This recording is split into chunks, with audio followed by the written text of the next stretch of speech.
Math 287, Quest to College, I'm Joe Vasta, and today we are covering Section 4.5, Linear Independence. So let's start off with the vector space R2, and we have these sets of vectors. So set S has two vectors, 1, 0 and 0, 1. That's your I and J. Those are the other names for them. Set T has 1, 0, 0, 1 and also has another vector 1, 2. Set U has 1, 2 and 2, negative 1. Now, what I'm going to say now is something that goes back to the last section, is that this set S, spans R2. Okay, you can do any linear combination. You do all the linear combinations of set S. You can get to any vector in R2. Well, set T is also going to span R2. And last lecture we talked about a concept of dead weight. This right here is the dead weight. Okay, he's not really a helper, but he's in the set, and this set still spans R2. Now set U, does that span R2?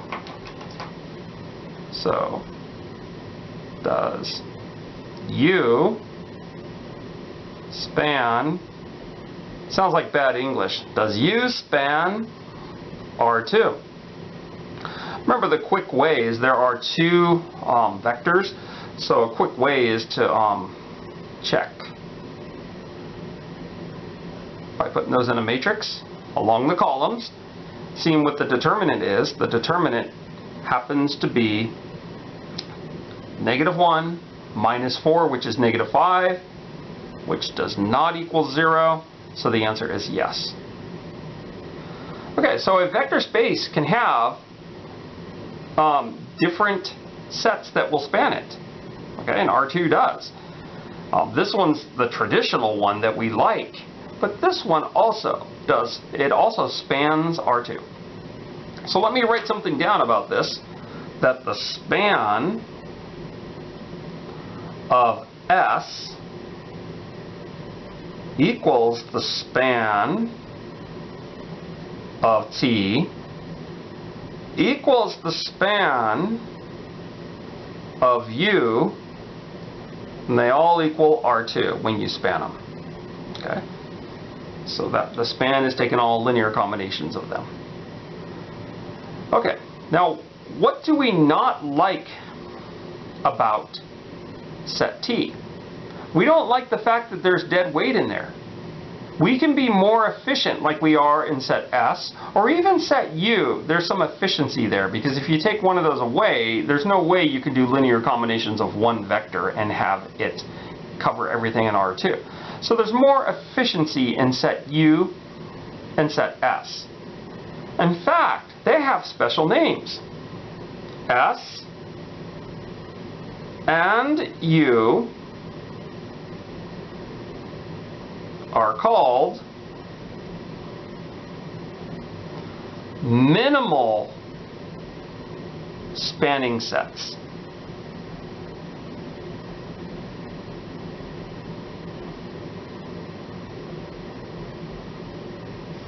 Of R2. We'll just say minimal spanning sets. Whereas T is not a minimal spanning set. So I'll say T is not. So I think it's time to look at some definitions. So with our definitions today, we're going to let V be a vector space, and we have a set of seeds, K of them, the VI's, and those are vectors. That's a subset of V, and the CI's are scalars. A spanning set of V with the smallest number of vectors is called a minimal spanning set. So we just went over that. Let T equal, it looks like set S really, except we put in some weight, some dead weight. We put in another vector. If W can be written as a linear combination of vectors from S, so if W can be written as a linear combination of the VI's, then span S equals span T. T would not be a minimal spanning set. So let's take a look at our set that's called T. So in set T, so we had a theorem in set T.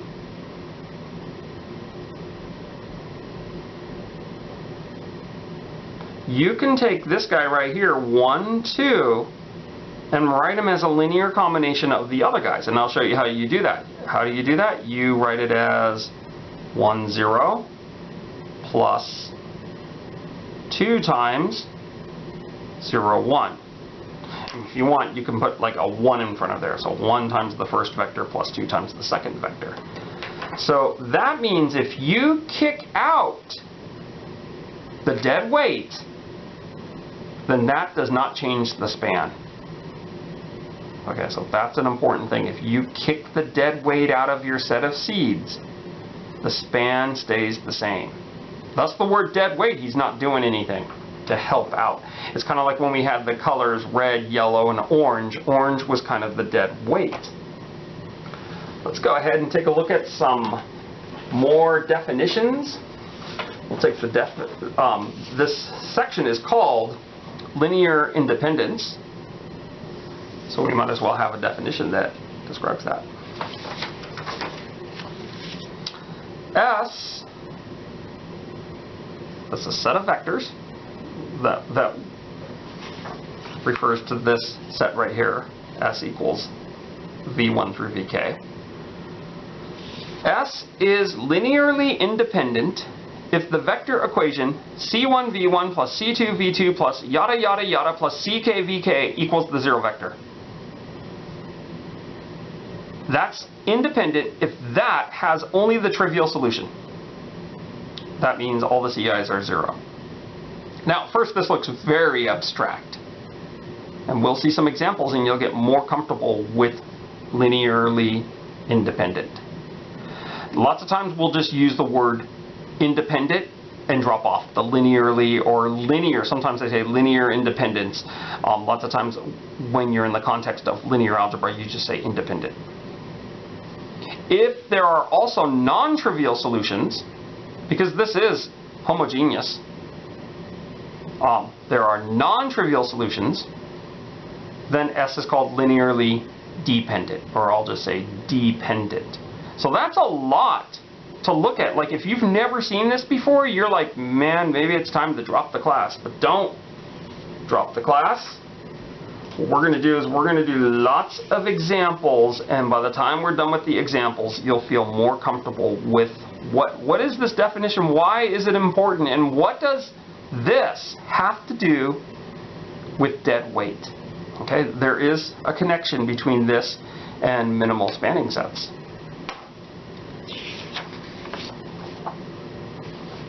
Okay, let's go ahead and look at some examples. Just be doing lots of examples in this section. So here's a set of vectors here. There's 3 of them. Is the set of vectors in V, so is the set of vectors in R3 independent or dependent?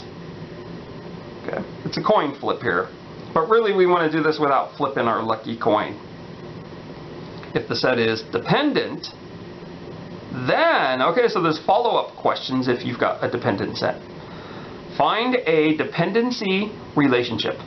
Okay, so we're in a math class, and now we're using the word relationship. What is this? Are we in a humanities class now? No, no, no. This is just what it's called. Dependency relationship, if it's dependent. And then, part B, find an independent set of vectors that spans the same subspace of V as that spanned by S. Now, what does this mean? This means we'll just do part B for 1 through 4. Okay, so after we hit problem 4 and then you end up getting something that is dependent, we won't do part B for anything beyond 4. So first of all, your mind should be spinning like, oh no, I don't know if I can do these problems. But you can. And this is what I'm going to do first. I'm going to label these 3 vectors, just names. I'm going to give them names. I'm not going to give them names like Bob and Henry. I'm going to say this is V1, this is V2, this is V3. going to go back to the definition of checking to see if something is independent or dependent. And look what the definition says. It says, this guy right here, and I didn't say it when I read the definition, this guy right here, that's linear combinations, all linear combinations. This is the span of those three vectors. And we set that span equal to what? The zero vector of the vector space, which would be 0, 0, 0 in this example. And then we're going to see if it has only the trivial solution or if it has infinitely many solutions. So let's go ahead and do the problem. And this should feel weird for you. So I'm going to take linear combinations of these, all linear combinations. So C1, 1, 2, 3,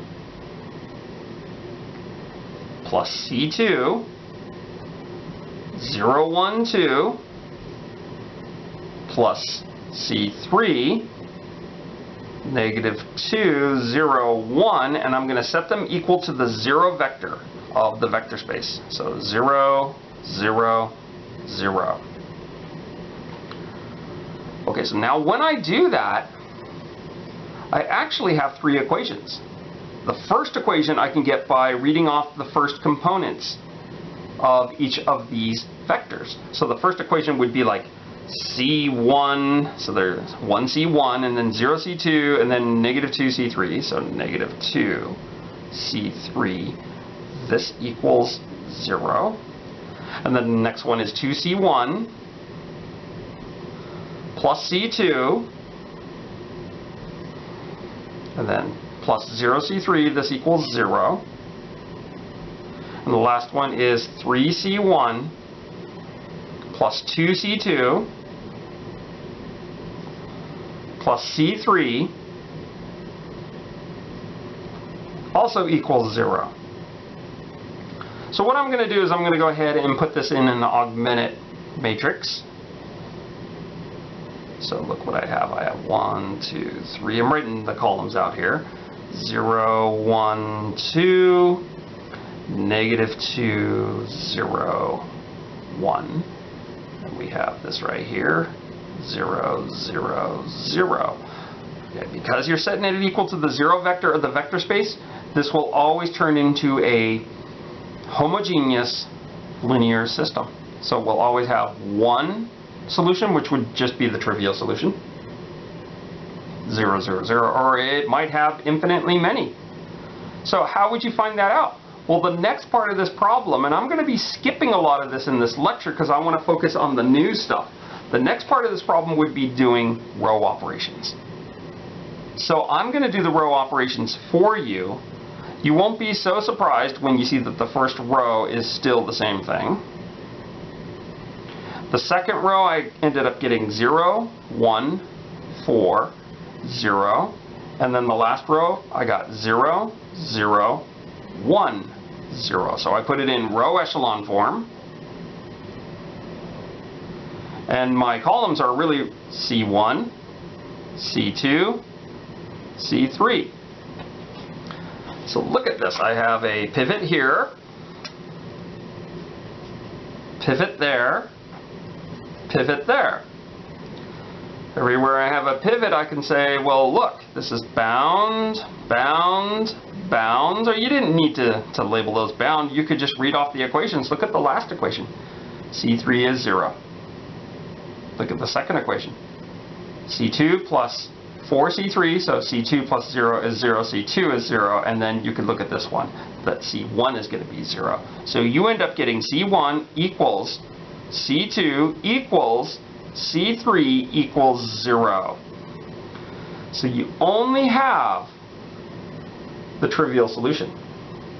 So the answer, you know, C1 is 0, C2 is 0, so this is only the trivial solution.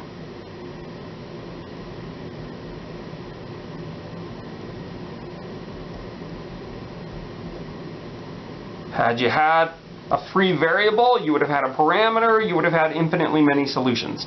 But you have only the trivial solution. So let's go back to our definition. If this thing has only the trivial solution, then S is independent. So we're going to say independent.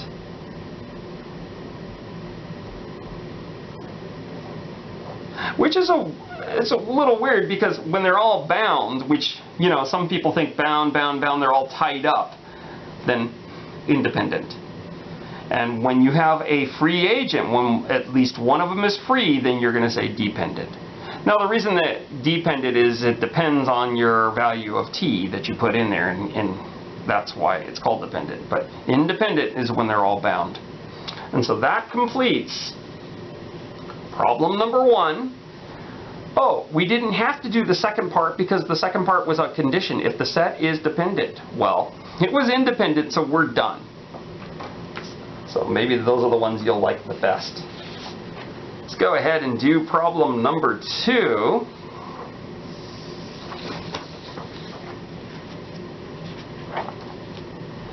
Which looks like this.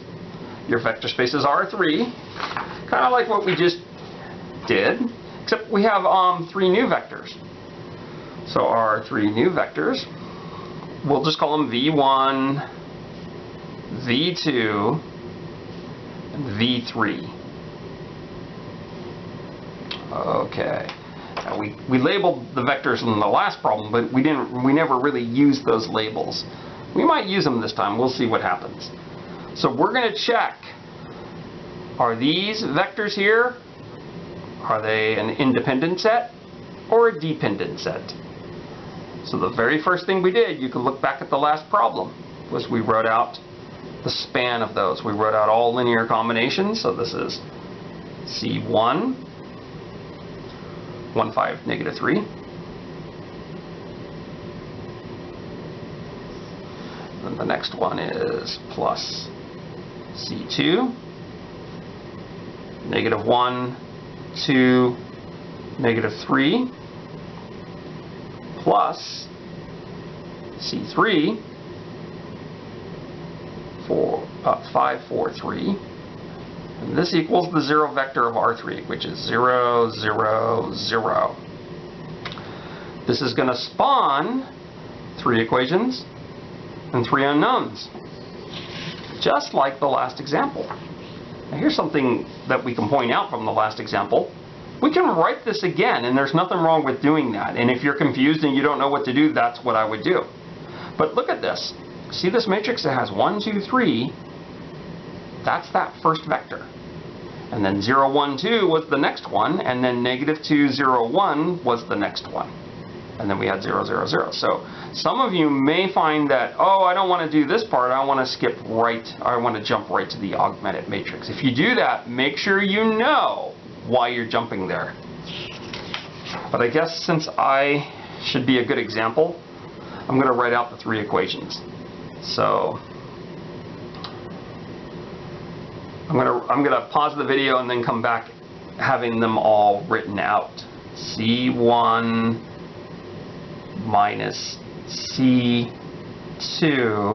So I wrote out the equations, and what I'm going to do is jump to the augmented matrix now.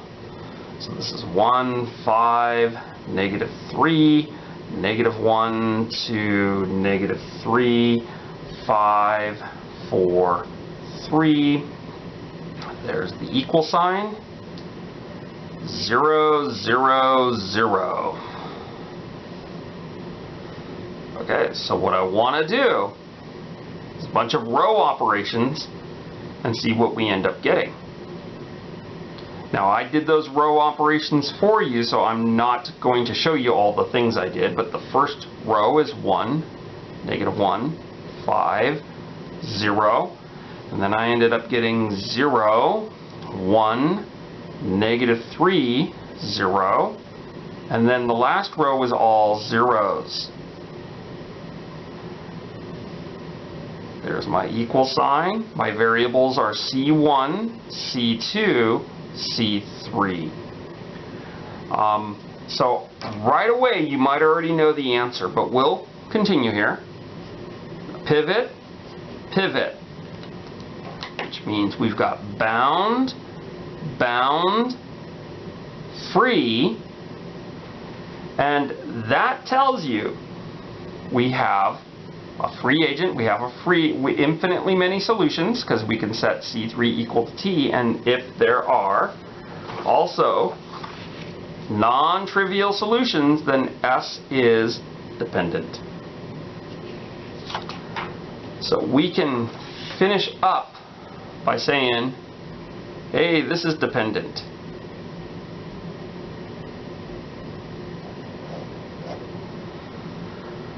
But remember, if the set is dependent, then we have to find a dependency relationship, and then find an independent set of vectors that spans the same subspace of V as that spanned by S. Okay, so wow, we have a few things to do. The first thing we need to do is find the relationship. Okay, so what does that really mean? The dependency relationship really is this equation with some CI's thrown in there.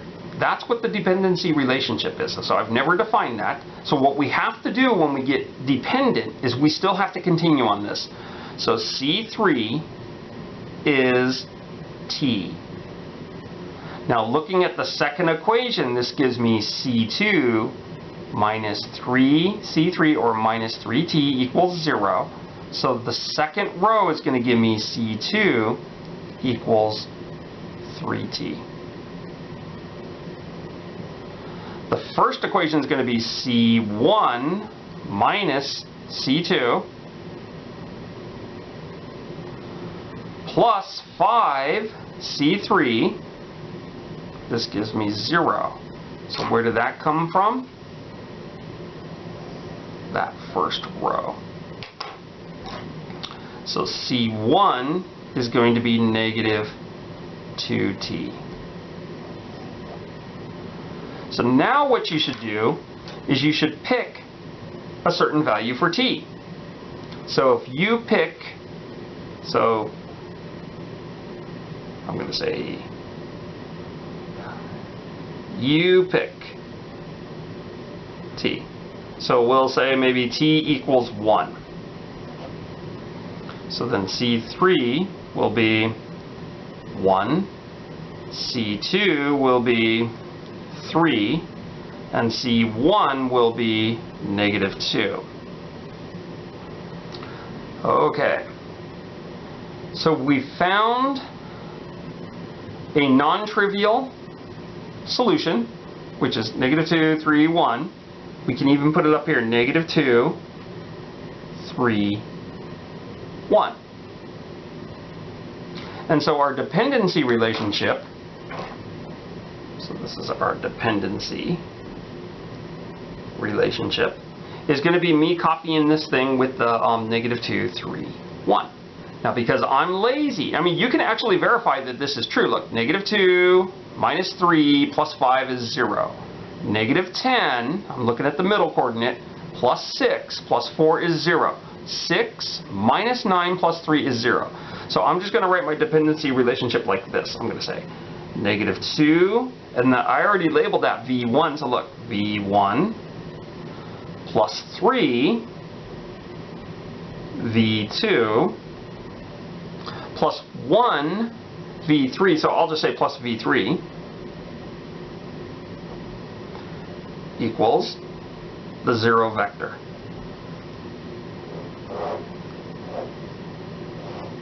So there's the dependency relationship. And that's how your book will write the dependency relationship.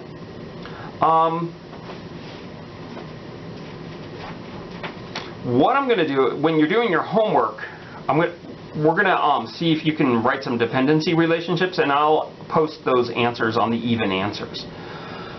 This is great, and that's what the book's going to do. What I prefer to do, and it doesn't really matter, you can still do this, is I like my dependency relationships to be where I solve for one of these vectors. And I always like to solve for the guy who was the freeloader. Okay, so look at this. I'm going to say V3, so this is another way we can write our dependency relationship, equals, I'm going to bring those guys to the other side of the equation, 2V1 minus 3V2. So this is another possible answer.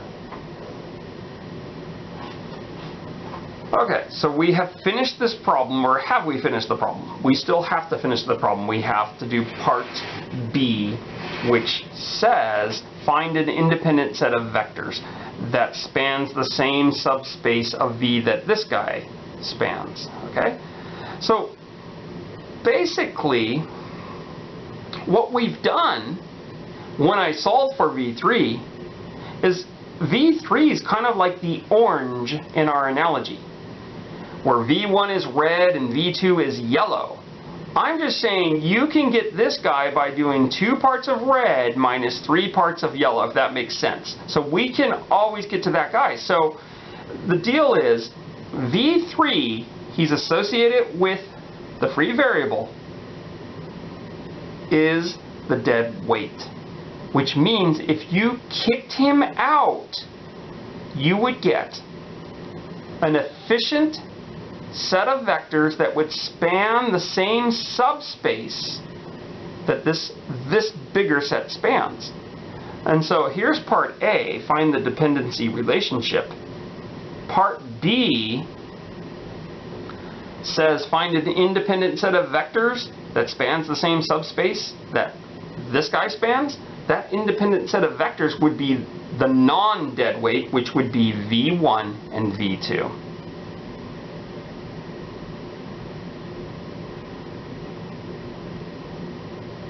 So this right here happens to be independent. Notice those first 3 were dependent. We kicked out the dead weight, and now you have an independent set. Now those 2 vectors, these first 2 vectors, span a plane in R3. These 3 vectors, also if you do their span, it's the same plane, but you know, you really didn't need that guy. You know, he's kind of like the orange in this situation. So what I think we should do is we should look at some of the theorems, 2 more theorems. And it applies to our example here. It says, if S is dependent, which we had, then at least one of the vectors in S can be expressed as a linear combination of the others. Did we see that or what? Look, we saw that. This guy can be written as a linear combination of the other 2 guys. If S is dependent, then there exists an independent subset, so part of S, that has the same linear span as S. And that is right here. That's exactly what we did. So the second theorem makes it so we can do part B with confidence. Yeah, kick out all the dead weight, and once you kick out all the dead weight, you end up getting an independent set. So kick out all the freeloaders, the free guys, to make your set independent. I'm sure you must have had a situation like this when you took an English class and they broke you up into groups. There was always dead weight in that group who didn't do anything, and they just wanted to talk about their weekend. Maybe that was you. And if you kicked them out of your group, you would still get the same amount of work done. Maybe you'd be more efficient, and that's what we did right here. Now, a few different arguments that we want to say. Okay, so this is what someone always says in class. They said, well, Joe, I could have solved for V2 and wrote V2 as a linear combination of V1 and V3. There would have been fractions, but it would have been a linear combination.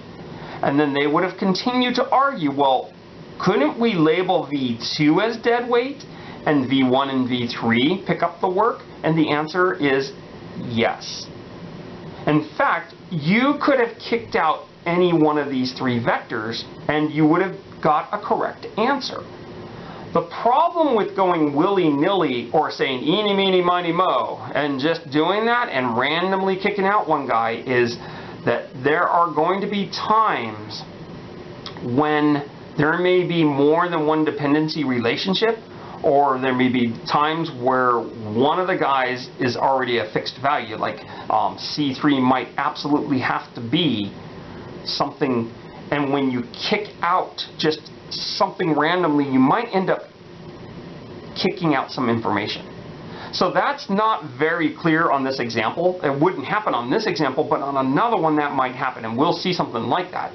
So the rule of thumb is if you kick out the free variable or the vector that's associated with the free variable, 100% of the time you will be doing the problem correctly. You're not going to accidentally kick out some information. So that is the That is the deal. You kick out the one that is associated with the free variable. Even though in this particular example you might argue, hey, we could say the other guys are dead weight, but only one of them, and then the other two has to carry the thing. But that's not a good way to do the problems. Always look at your free variables, and those are the vectors associated with the free variables that you would kick out if they asked you to do something like part B. So let's continue doing problems. Let's see how far we got up to. I'm going to have to pause this because I have to go to a meeting, but I will then continue after that. Let's do problem number 3. And remember, the instructions are, is this set of vectors independent or dependent? And if it's dependent, you have to find the relationship and kick out the dead weight. Now, what's different about this problem than the first two is your vector space is P2R. Now, what does this mean? This means polynomials of degree 2 or less with real coefficients. Here are your 3 vectors. So to check to see if those 3 vectors are independent, you set up all linear combinations. You take the span. So C1 times the first vector, 2 minus x plus C2 times the second vector, 2x minus x squared plus C3 times the third vector, 6 minus 5x plus x squared. Now what do we set this equal to? Well, our definitions, if I can find them, say you set it equal to the 0 vector. Okay, in the last 2 problems the 0 vector has been 0, 0, 0. That would not make sense here because we are not in R3 anymore, we are in P2. So the 0 vector is the 0 polynomial, which happens to be just 0. Not a bold 0, it is that. So let's continue our problem. I'm going to go ahead and we are setting this equal to 0. So what we want to do is we want to distribute all the CIs. So that will be the first thing I do. So I have 2 C1 minus C1x plus 2 C2x minus C2x squared plus 6 C3 minus 30 C3x plus C3x squared. This equals 0. So what am I going to do next? Well, I'm going to go ahead and use some colors. I'm going to circle all the terms in this equation that do not have x's, the constants. So there's a constant, 2c1. Any other ones that do not have x's? Oh, well, here's one right here, 6c3. And over here would be 0. And I'm going to go ahead and write out that equation. That equation says 2c1 plus 6c3 equals 0. Okay, we've done things like this in this class already. Now I'm going to go ahead and circle all the terms that have just an x in them. Not an x squared, not a constant, but just an x. So there's negative c1x, and then this one just has an x. What else do we have? Well, this one right here.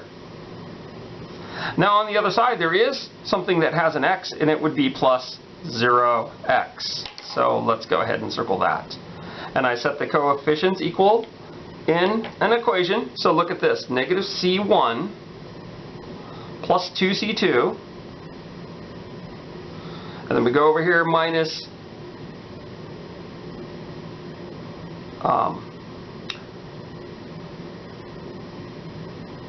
where am I getting 30 from? So, wow. Okay. So I apologize about that. I'm not going to go redo the video. I'm just going to make the realization that, wow, that was minus 5 C3x.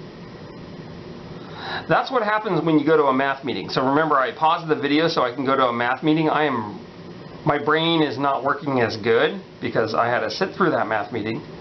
So I apologize for that mistake. And isn't that great that I have an excuse? I can't just own up and say, oh yeah, that was me. No, I blamed it on going to a meeting. How great is that of me? Okay, so look at this. But we caught it. Because I was thinking a 30 was looking kind of weird. You know, and I don't even want to go there. Okay, so negative C1 plus 2C2 minus 5C3 minus 5C3. This gives me a 0. Okay, now I'm going to go ahead. I know you don't need to see another color, but I'm going to show you another color. Red. I'm going to circle all my x squared terms. Of course, there is an x squared term on the right-hand side. It is 0x squared. I'm going to circle that in red. I'm going to go write out that equation now. That equation says negative C2, I'm not going to put the x squared, and then I have plus C3. This equals 0. I have a homogeneous linear system, just like I had when the vector space was R3. It all turned out to be a homogeneous linear system that I had to solve. See if I just get the trivial solution or if I get infinitely many solutions. So the next step on this one would be to write out an augmented matrix. I'm going to do that right below. So my first row is 2, 0, 6, 0. Second row would be negative 1, 2, negative 5, 0. Third row would be 0, negative 1, 1, 0. So there it is. So what am I going to do with this matrix? I'm going to row reduce it, put it in row echelon form. So I went ahead and I put it in row echelon form, and I ended up getting, for the first row, 1, negative 2, 5, 0. That looked like row 2, didn't it? Okay, because it was. And then when I reduced it, I ended up getting 0, 0, negative 1, 0, and the last row was all zeros. Come again? What happened? Okay. Maybe I shouldn't even be making videos today, but this video must get done.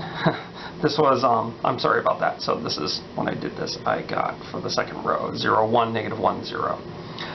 Okay, so this is my system now, and the variables are C1, C2, C3.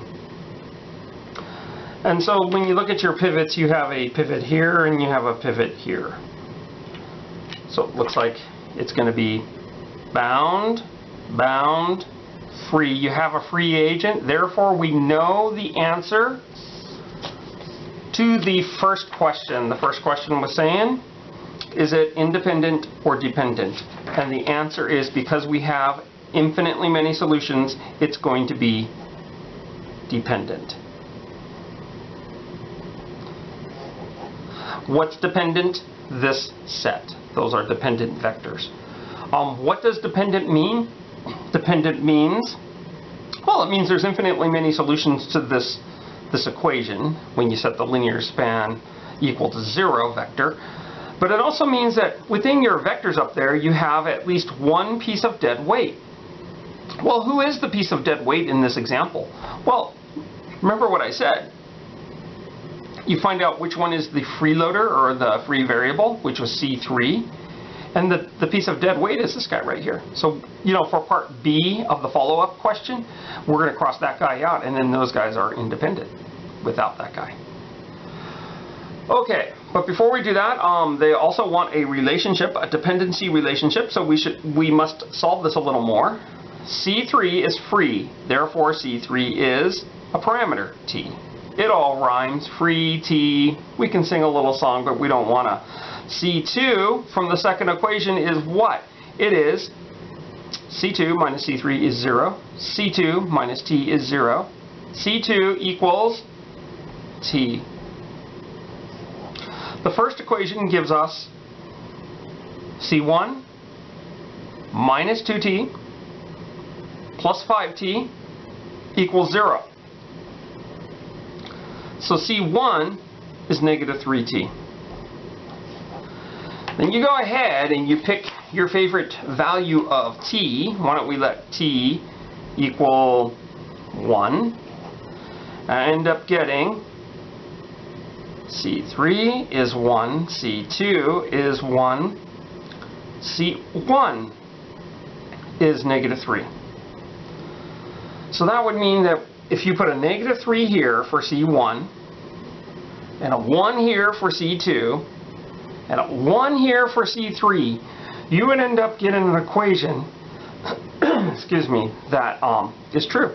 You get a non-trivial solution that satisfies this equation. I think I smeared that 5 when I did that. I'm not sure. This whiteout is pretty crazy.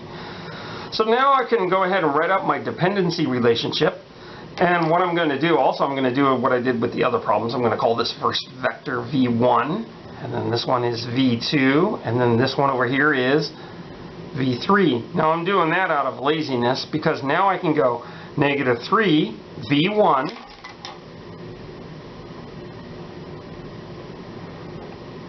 and then we have plus V2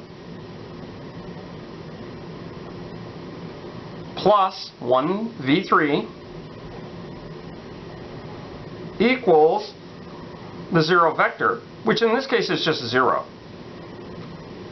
So that's acceptable for part A of the follow-up question, find the dependency relationship. The way I prefer, and it doesn't really matter on the test, you can do it this way. The way I prefer is saying V3, solve for the freeloader, is 3V1 minus V2. So both are acceptable answers. Don't put both of them down, just put one of them and go with it. Part B of the follow-up question, I verbally said this answer already. It says, find an independent set of vectors that spans the same subspace that is gotten by spanning those guys. So basically all you're doing is kicking out the color orange. You're kicking out the guy who's really not going to contribute because you can get to him by going 3V1 minus V2. So this set that I'm going to write is now an independent set of vectors, V1, V2,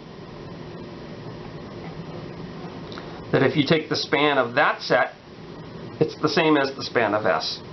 And yeah, I know you can make the argument, hey, we could have said that V2 was the freeloader, and that's true for this example, but that won't always work. Make the guy you kick out be associated with the free variable, and you will completely get this 100% of the time. So that happens to be problem number 3. We found that that set was dependent. We wrote the relationship. We kicked out the dead weight. Let's go ahead and do problem number 4. We're going to switch our vector space from P2 to M2 and see if we can do this. So I think at first when you're seeing things about independent and dependent sets, you freak out because you're like, wow, this is really theoretical. This is unlike the calculus classes I've been taking. But it's really not that bad if you do your homework. So what I'm going to do is the question is, here's a set of vectors. Are these vectors dependent or independent? So what I'm going to do is I'm going to set up a linear combination of those. I'm going to write the span. So this is C1. Then we have 1, negative 1, 2, 0. Plus C2, 2, 1, 0, 3. Plus C3, 1, negative 1, 2, 1. And I set this equal to the 0 vector. Now we are in the vector space M2, and your 0 vector is the 0 matrix. 0, 0, 0, 0. Good thing it didn't say M20, or it'd be saying zeros for about 5 minutes. Now what I have here is an equation, a vector equation, but I'm going to go ahead and take this and break it into 4 equations. The first equation is going to be gotten by copying down the top left element of each matrix and creating its own equation. So watch this. This is C1 plus 2C2 plus C3 equals 0. There's the first one. Now the top right element of each matrix is negative C1. And then what do we have? We have plus C2 minus C3 equals 0. The bottom left element of each matrix, this is going to be 2C1 plus 0C2, I'm not going to write that, plus 2C3 equals 0. And then the last one we have 0C1, not going to write that, 3C2 plus C3 equals 0. Okay, so I have a homogeneous linear system that I got. Well, I'll always get a homogeneous linear system when I'm asking these questions. And I'm going to write this in, jump right to the augmented matrix. So look, my first row is 1, 2, 1, 0. And then I have negative 1, 1, negative 1, 0. 2, 0, 2, 0, and then 0, 3, 1, 0.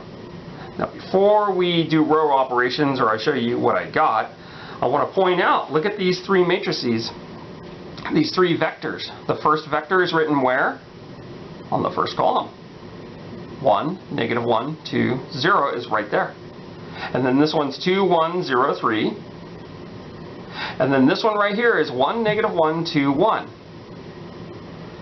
Now, be careful that you're not going to be one of those people that will take this question and jump right to the augmented matrix, because sometimes I see people do that on the exam.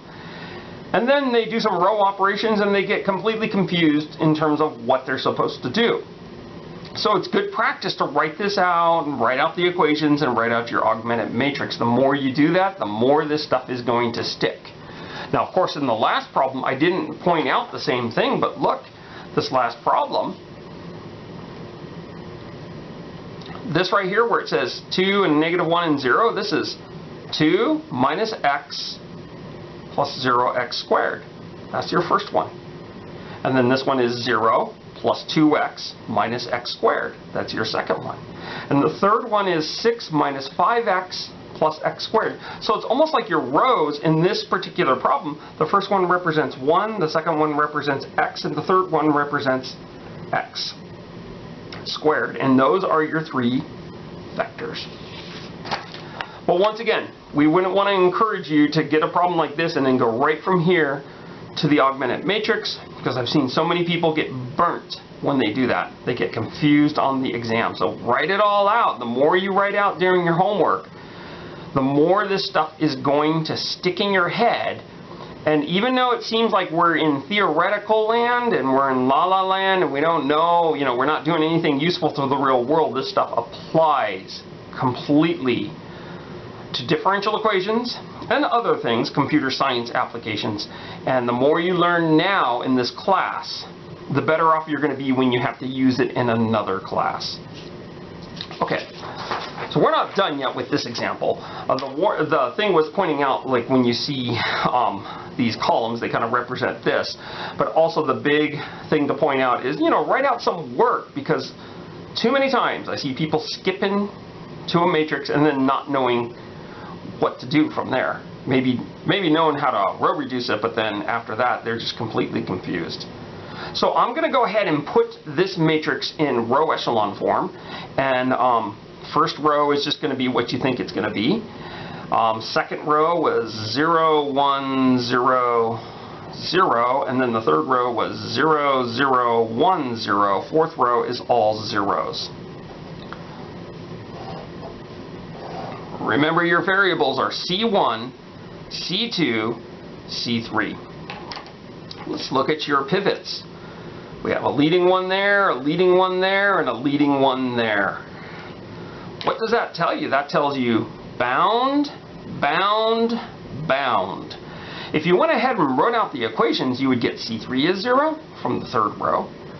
The second row would give you C2 is 0, and the first row would give you C1 plus 2C2, of course C2 is 0, equals 0, and C1 is 0. So you end up getting C1 equals C2 equals C3 equals 0. They're all 0. That is the only solution that will work. And going back to the definition of independence, you're probably getting sick of me completely, just sick of my videos, but you're probably getting sick of me putting this back.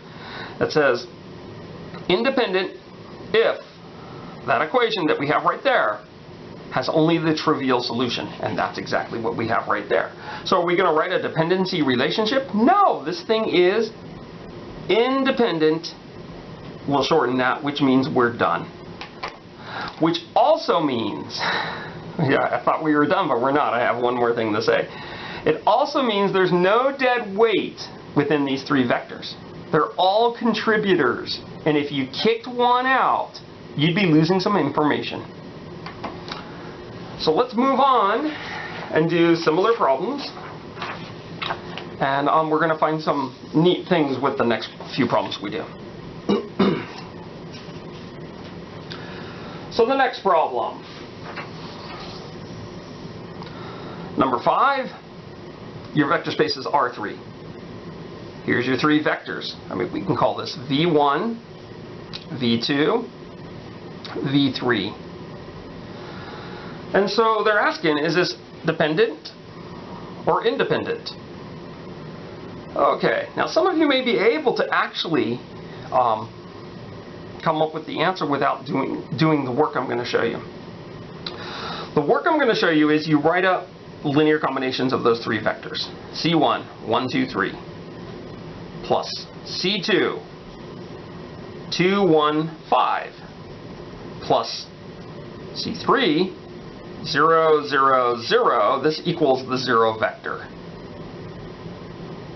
Okay, this gives me 3 equations and 3 unknowns. So look, C1 plus 2 C2.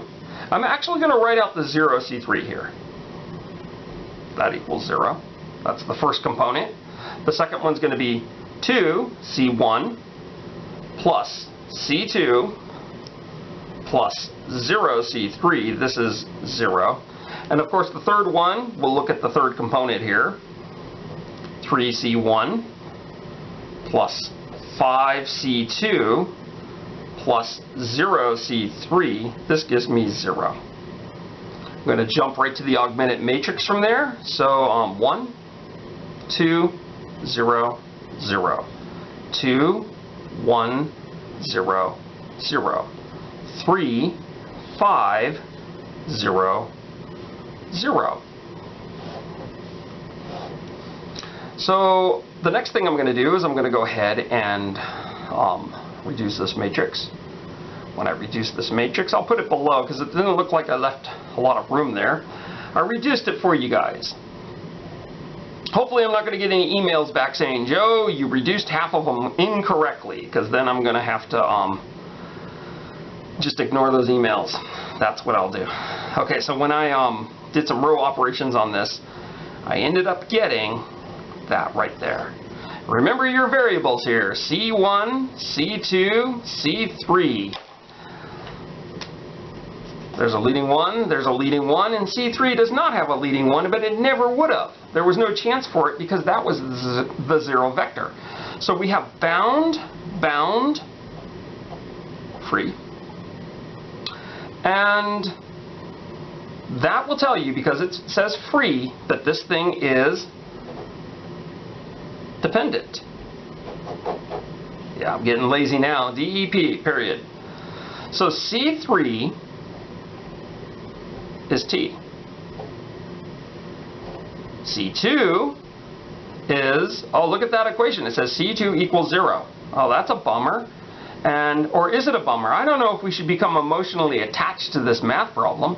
So why did I say it was a bummer? I don't know. C1 plus 2C2 equals 0. C2 is 0, so C1 is also 0. Pick a t value. What am I doing? It's dependent, so I'm coming up with the relationship. T is 1.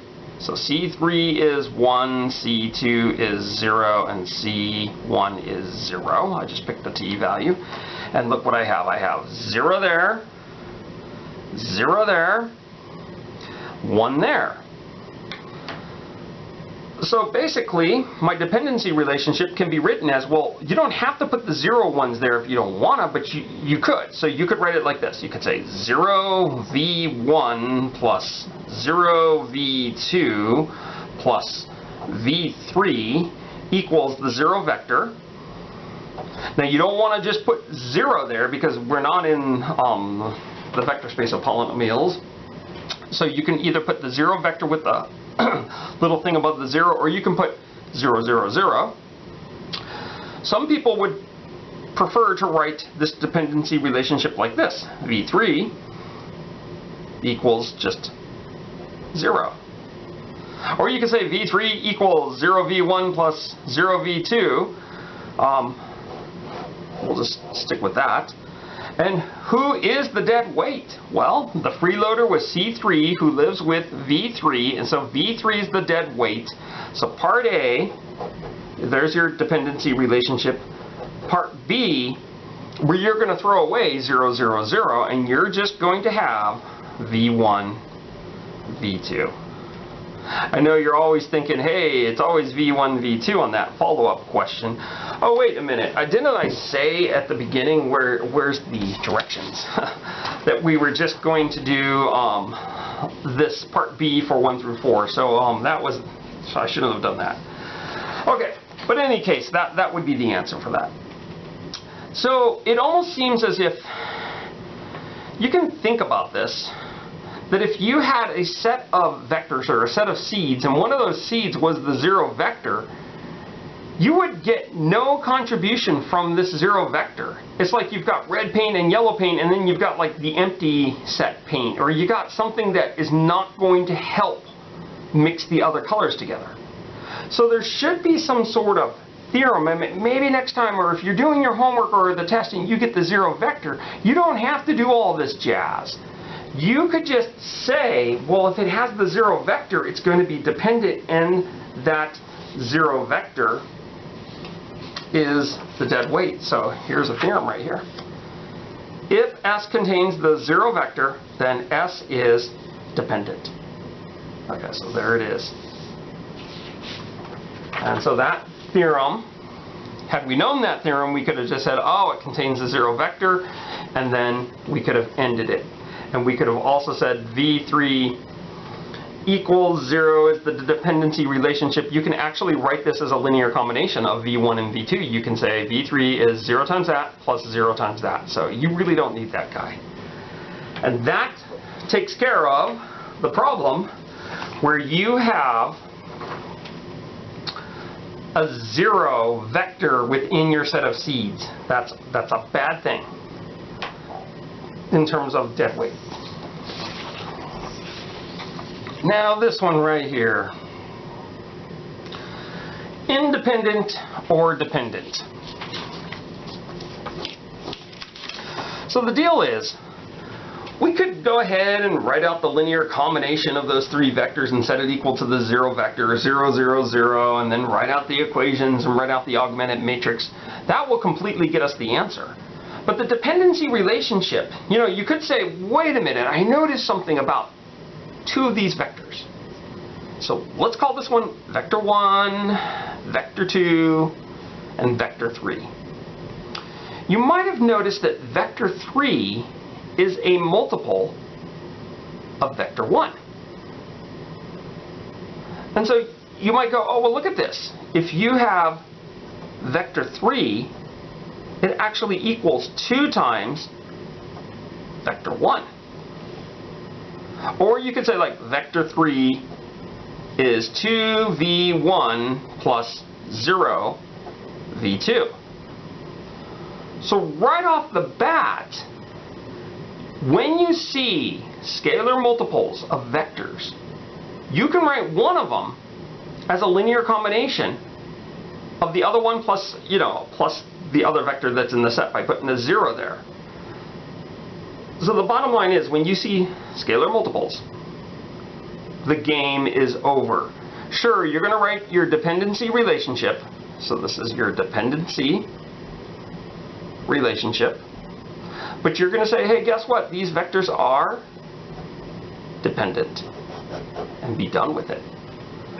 So I hope we've learned our lesson when we see scalar multiples. Now, is it true you would have got the same results if you had written out the definition and gone to the augmented matrix and done row operations, and at the end you would have ended up getting the same thing, that V3 is dead weight?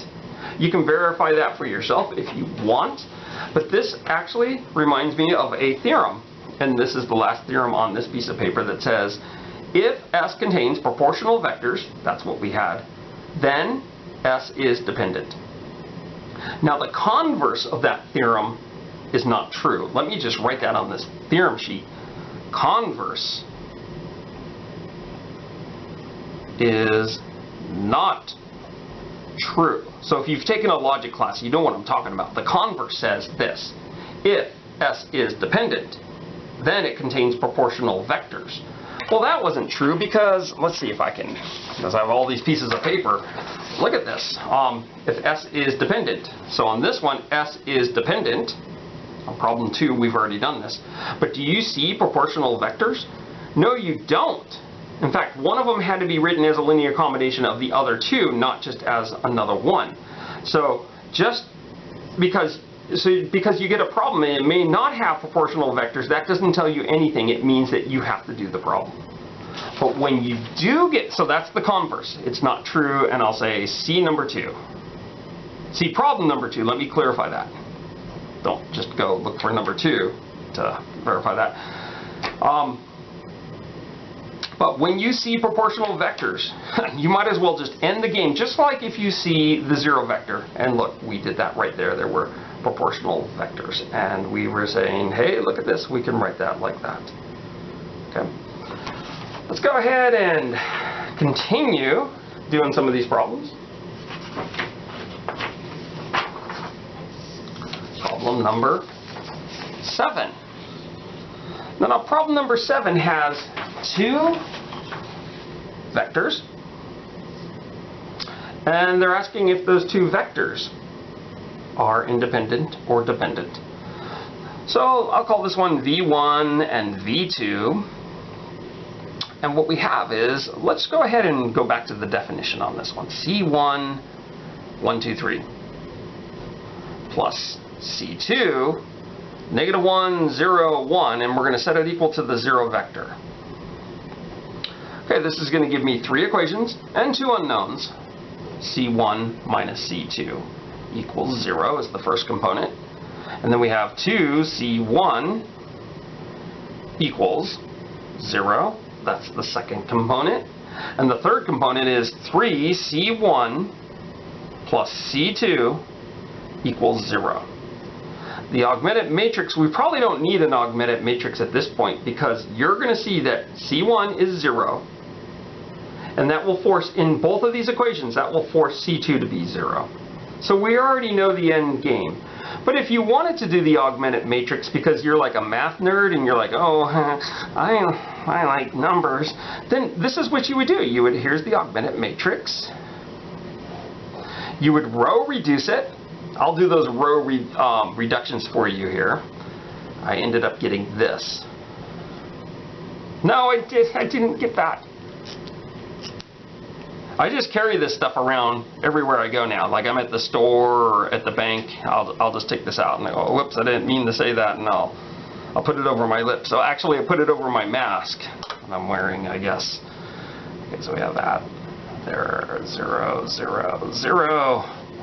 And there's your equal sign. Here's C1, C2, and you can see, you know, from what we said over here, or what you see here, that C1 equals C2 equals 0, which means that this set is independent. There's no dead weight. Now, here's the deal. The converse of that last theorem that we said is not true.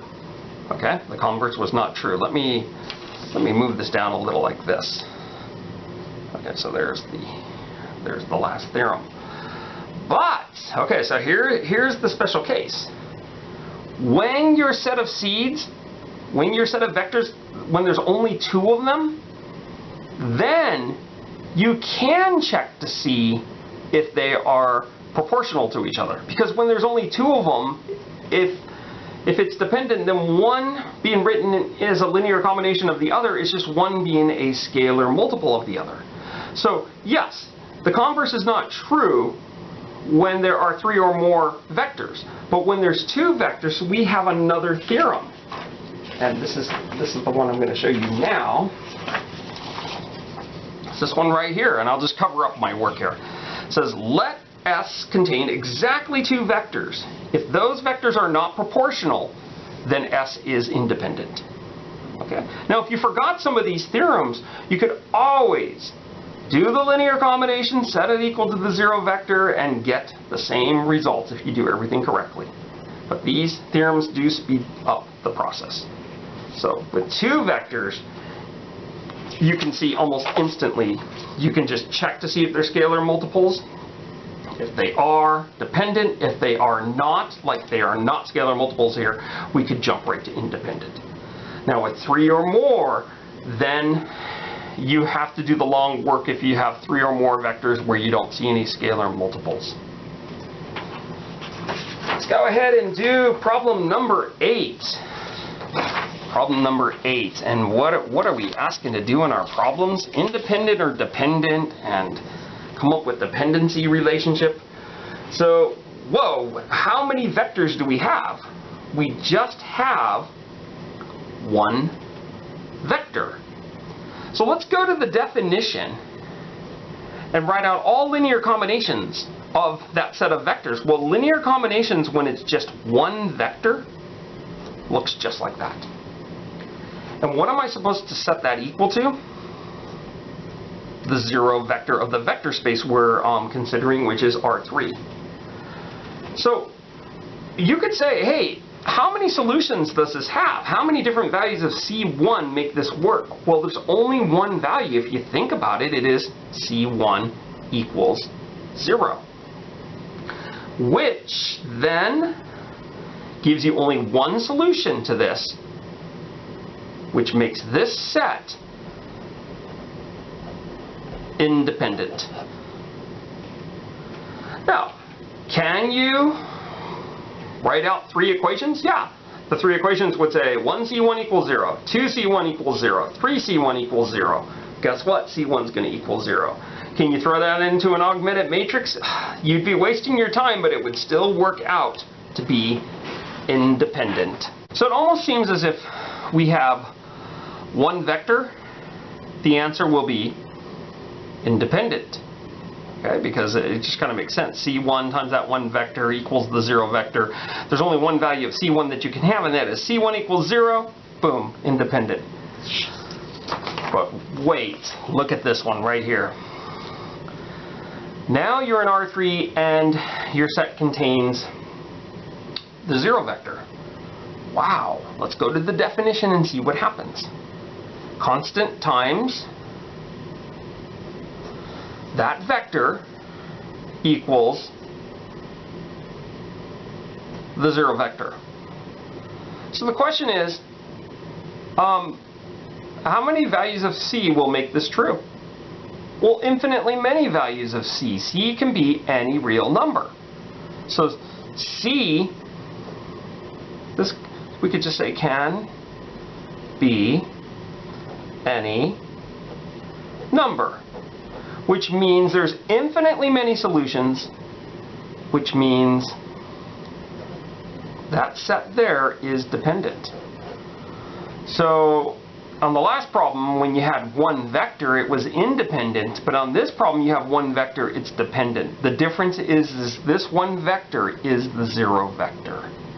Now, this is the only time you have a dependent set where there is no dependency relationship.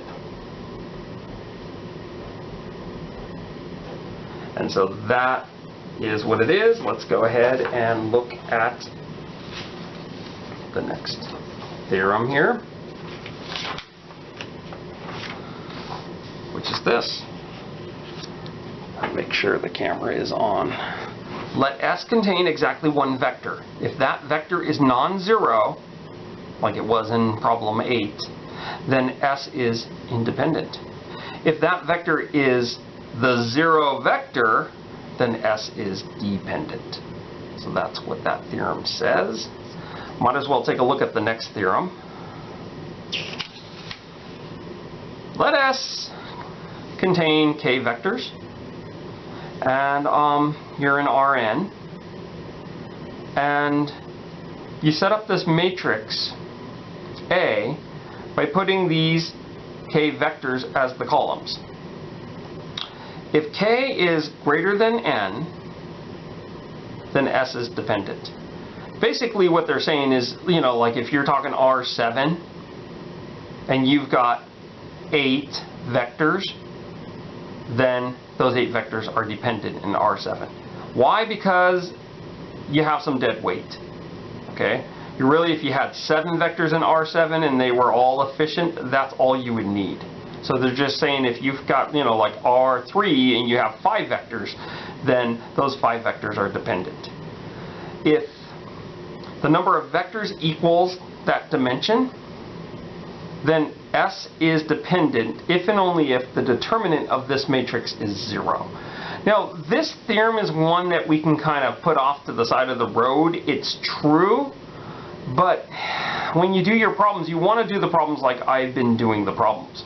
The deal is if you went ahead and loaded up a matrix with those vectors, it's almost the same as you'd see the same kind of deal as if you use the definition to check for independence or dependence. And if that square matrix here is equivalent to the identity, then it's going to be all your CIs are going to be 0. So you don't have to worry too much about this theorem, but it is a legitimate theorem. And we'll move on to the next thing. I think what we should do is look at the rest of the definitions and theorems from this section, and then we'll do a few problems. Okay, now we're talking about a set of functions, f1 through f sub k. Those functions are linearly independent on an interval I. Oh no, the equation got cut off. If the equation, oh well, this is just what it's going to be here. If the equation C1 F1 plus C2 F2 yada yada CK Fk equals 0 has only the trivial solution, all the CIs are 0. So basically they're saying functions can be independent just the same way vectors can be independent, where those functions pretty much are vectors. And so we're going to be doing some problems where there's going to be functions, and they could be like e to the x and things like that. So our next definition, this is going to come up a lot in differential equations. The Wronskian of 3 functions, f1, f2, f3. Now I just used 3 in this definition. We could have used 4 or 2. What the Wronskian is you're going to take the determinant of this 3 by 3 matrix. This 3 by 3 matrix is created by putting your functions on the top row and then taking derivatives until you get a square matrix.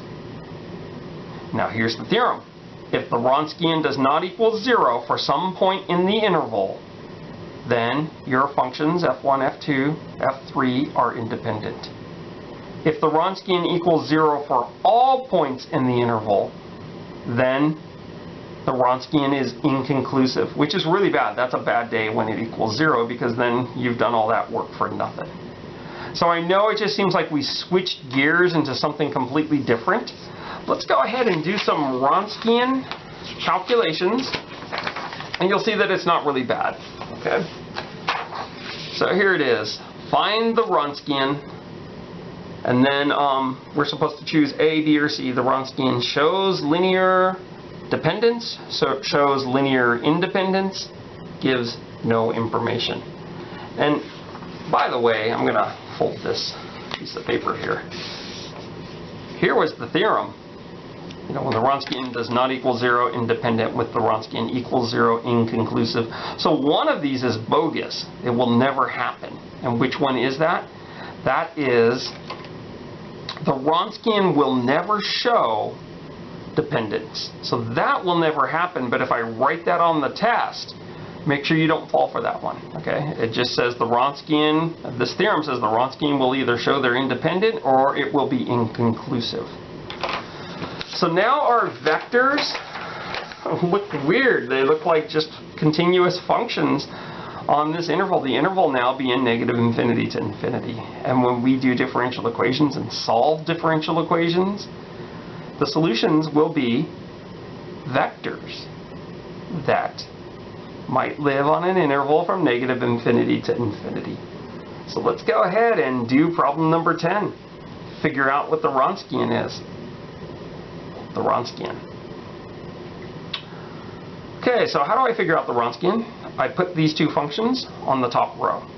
E to the x, e to the 2x. Since there's only two of them, I'm going to create a 2 by 2 matrix. How am I going to do that? By taking the derivative of these functions. So now we're actually doing some calculus. What is the derivative of e to the x? Well, that's the Superman of all functions. Its derivative is e to the x. So you shoot him with the derivative gun, he's still walking towards you. You're a dead man, because he's going to get you. What is the derivative of e to the 2x? Well, that's a little chain rule, and it's going to be 2e to the 2x. What are you going to do with this 2 by 2 matrix? You're going to take the determinant. Okay, AD minus BC, so this is 2e to the 3x minus e to the 3x. So what does this give us? This gives us e to the 3x. Can we find some point in this interval, some x value in this interval, where we plug it into the Wronskian, it gives us a non-zero value? Well, actually, I don't think this thing, e to the 3x, could ever equal 0. So I'm going to say this. I'm going to say this cannot equal 0 for all x in the interval. And for the theorem to work, you really need it to not equal 0 for just one x in the interval. But this is for all x in the interval. And therefore, so in math, when they say therefore, sometimes they do that. You don't have to know that. Therefore. And I know what you're thinking, there's only 3. There are 3 means therefore. Well, there's only 3 dots. I didn't make up this notation. Therefore, we have F1 and F2 are independent. Or more quickly, we could have just said B is the correct answer. Okay, so that is how you do these Wronskian problems. We want you to know what a Wronskian is before we hit differential equations, and it has to do with vectors. These guys are vectors. They are vectors in the vector space of continuous functions on this interval. Let's go ahead and do another one. Problem number 11. So what do we have? We have two functions again, and we're going to compute the Wronskian. Okay, so when I compute the Wronskian, I have e to the x, e to the 5 plus x. And I'm going to take their derivatives and put them on the next row. But before that, let me just go ahead and emphasize what the Wronskian is. Again, in this last example, we're done. The Wronskian is this. Okay, so it said, find the Wronskian, there it is, and then look, the answer is B. So the Wronskian is e to the 3x. What the Wronskian is, it is a function of x. Okay, Okay, so that's what it is. It's just a function of x. I didn't really point that out. It was kind of implied, but I should write that down. Just that's what it is. So they ask you to find the Wronskian. There it is. Let's go ahead and find the Wronskian of this. The derivative of e to the x is e to the x. The derivative of e to the 5 plus x, even when you do the chain rule on this, you end up getting e to the 5 plus x. Now I'm going to take the determinant, which is AD minus BC. So I'm multiplying those together. When I multiply and the bases are the same, I'm really adding the exponents. So this is e to the 5 plus 2x minus, and then I'm actually doing the same calculation there, e to the 5 plus 2x. Well, what does the Wronskian then equal? It equals 0. And so our theorem says if the Wronskian equals 0 for all points on the interval, and that's what it would be here for all points on the interval, then the Wronskian is inconclusive. So inconclusive. Or it gives no information like the instructions ask, so you know you have C for the answer on that one. And Wronskian is 0. Now, having said that, we could still look at these vectors. So we're done computing the Wronskian and all that stuff, and it's inconclusive and we're sad. But we could say, look at this vector right here. Isn't it really just e to the 5th times e to the x? So this is really a scalar multiple of the first one. In other words, I can say that f2 equals e to the 5th, which is some real number, times f1. And because of that other theorem that we had, if you just have two vectors and one's a multiple of another, or even if you have more than two, but if you have two vectors and one's multiple of the other, then what does that tell you? That actually tells you that this set of vectors is dependent. Now, did the Wronskian tell us it was dependent? No. The Wronskian failed. What told us that these guys were dependent is that we noticed that we can write this one as e to the 5th times the first one. Okay. Now, it doesn't mean that every time Wronskian is 0, you're going to get dependent. This happened in this problem. Sometimes the Wronskian is 0 and you get independent when you go look a different way. Let's do a few more of these problems. I think I have 2 more problems and then we'll be done with 4.5.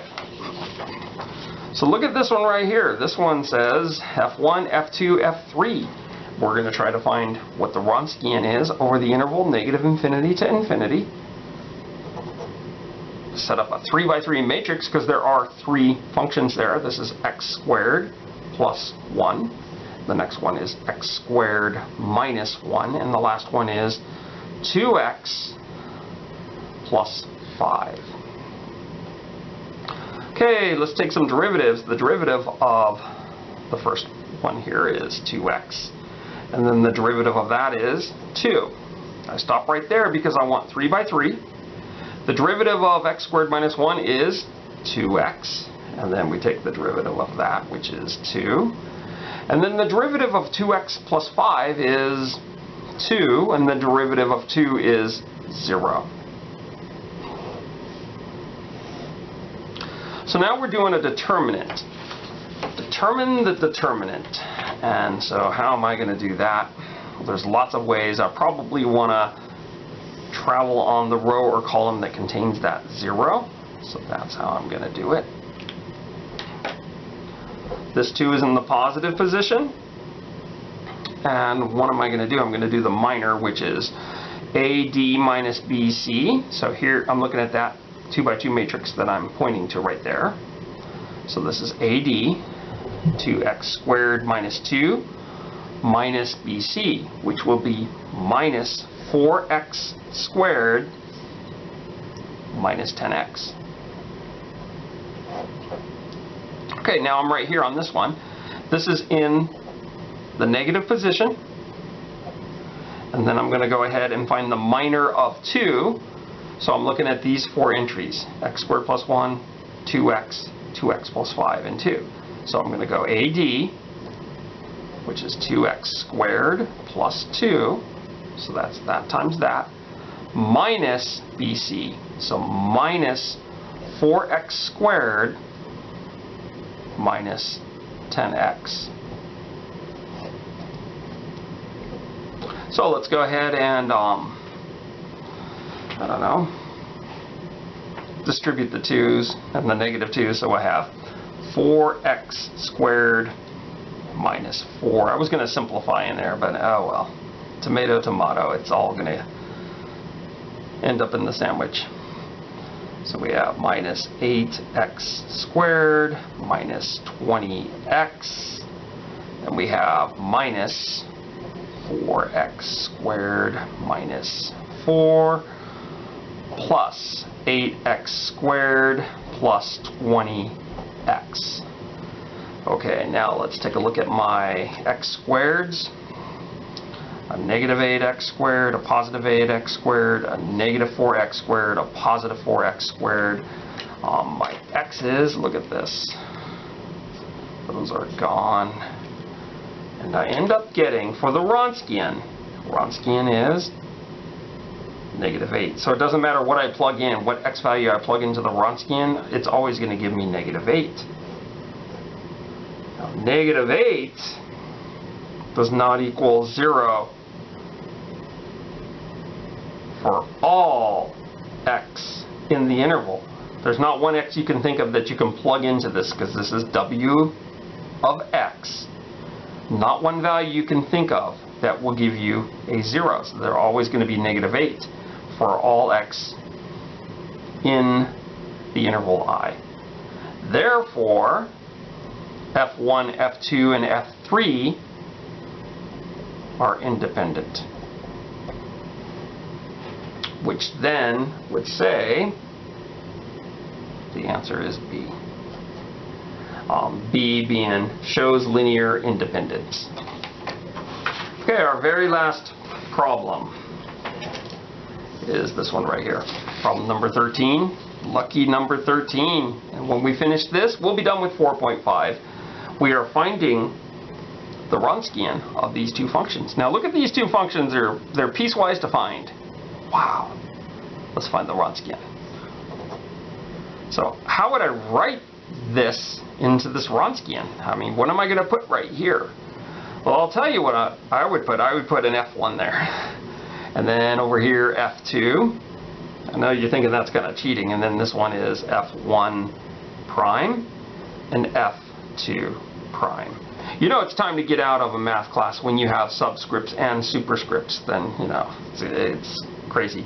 It's bad because when you take an abstract algebra class, if you take the right one, you can have subscripts and superscripts on both sides of the letter, and then, you know, this one over here means something different than that one over there. So yeah, I try to avoid classes like that. My specialty was combinatorics, and we didn't do junk like that. So anyway, let's go ahead and do this.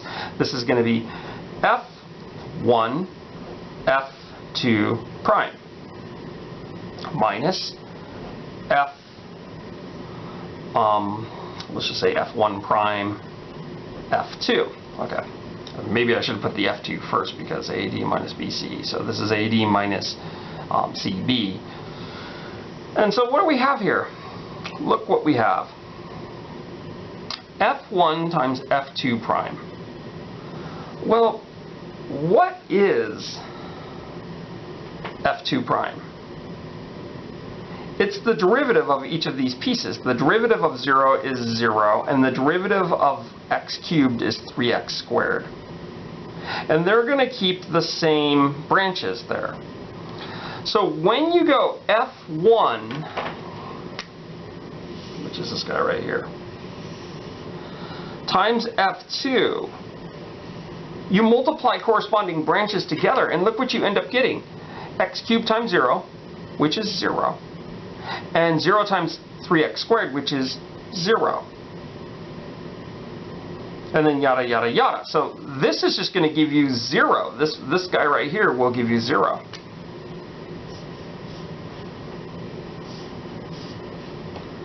And likewise, the same thing over here. When you go f1 prime, you have 3x squared and 0, and then the same conditions there, if. So, you know, we'll circle that one in orange.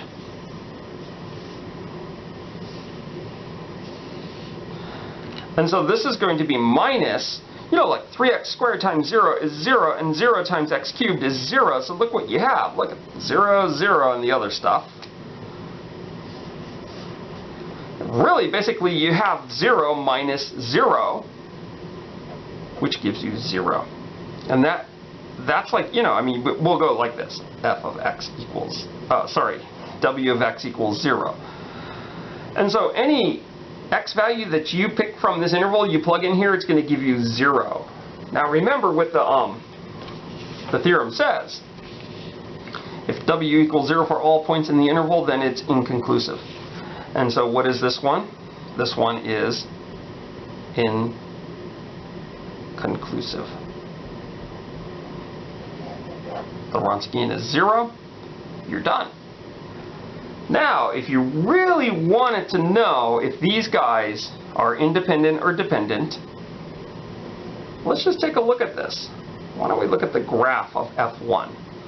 The graph is x cubed, which looks like this. But then on to the left of the y-axis, the graph is just 0, so it looks like this. 0, and then it meets up with that. It kind of reminds me of an exponential graph, but it really isn't. So that's what the graph looks like. So this is f1. Now f2 looks like this, x, y. And so it has the x cubed when x is less than 0. And then is 0 when x is greater than or equal to 0. So it looks like this. So this is f2. So clearly you can see with those two graphs, you cannot multiply like this graph by a scalar. Like if you multiplied it by 2, it would stretch out that part. And then that would remain 0. You cannot multiply this graph by a scalar and get this graph. There is no way you can do that. And so, not from the Wronskian, but just from looking at the graphs and the fact that there's only 2 of them. Now, if there were more than 2 of them, then we'd have more complicated math on our hands. But because of this, because they're not scalar multiples of each other, you can see that from the picture, these 2 functions are independent. So in problem number 11, the Wronskian was 0, and we got dependent. And in problem number 13, this problem, the Wronskian is 0, and we got independent. So when the Wronskian is 0, it tells you squat. You have to figure out another way. And in your homework, I think they just want you to compute the Wronskians. But here's the part that, you know, if you're not a math major or if you're just like, this is extremely boring, you might want to shut the video off because I'm not going to do too much after this. But here's the part that really freaks people out. If you change this interval from negative infinity to infinity, and you change it to like 0 to infinity, and you use these 2 functions, then you would only really see the right-hand sides. There's f1 and f2, and then you could go, oh, now they are scalar multiples of each other because you can go 0 times f1, it gives you f2. And so if you change that interval to make it a little bit less than negative infinity to infinity, and you do it correctly, you know, like maybe go from 0 to infinity, then that makes those 2 functions dependent. So the interval size can influence the answer. In your homework, just worry about the Wronskian and computing it and drawing the conclusions from that theorem. And that is the last part of 4.5. Do your homework, Have a good day, and I'll see you in the next video.